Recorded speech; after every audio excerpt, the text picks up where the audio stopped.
Panginoon, salamat sa lahat ng tulong mo sa akin. Thanks for always being there to guide me and to direct my path. Salamat sa lagi handang sumuporta sa akin, Panginoon. Panginoon, kayo po ang gagawin naming lakas. Alam po namin na kaya niyo kaming tulungan.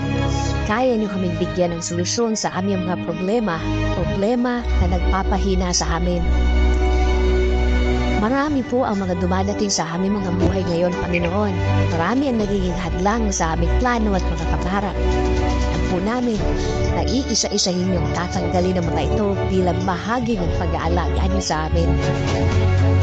Panginoon, alam po namin na hindi na magtatagal ang mga nagpapahirap sa aming problema. We know these are just trials that will make us stronger as a believer. Hindi rin kami makikinig sa mundo na wala ng pag-asa at aming kinalalagyan. Alam po namin na kayo ang pag-asa namin. Sa inyo kami kakapit at lagi lalapit. Hindi kami makikinig sa kanilang mga salita, sa kanilang mga kwento, sa kanilang mga judgment. Sa halip, maski kukwento namin ang inyong kabaitan at lagi handang tumulong sa amin.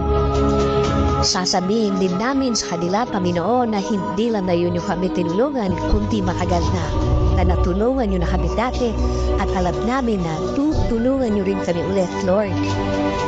Kaya Panginoon, the more na mas maraming problema ang dumarating, the more na sa inyo kami titingin at magko-concentrate kaysa tumingin kami sa kinalalagyan namin. Mas titingin kami kung gaano kayo halaki sa aming buhay. Alam namin, Lord, na mga araw na darating ay magiging iba. Mga araw na darating ay mabago ng sitwasyon. Dahil alam namin, Panginoon, na uumpisahan niyo na ang pagtulong sa amin.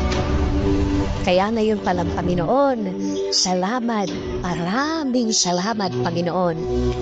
Lord, ikaw na ang bahala sa aking pamilya. Lagi niyo po silang talagaan at protektahan. Ikaw na rin ang bahala sa aming bayan, Lord. Tuluyan niyo rin pong i-bless at pagalingin ngayon at sa mga darating na araw. This is our prayer in Jesus' name. Amen.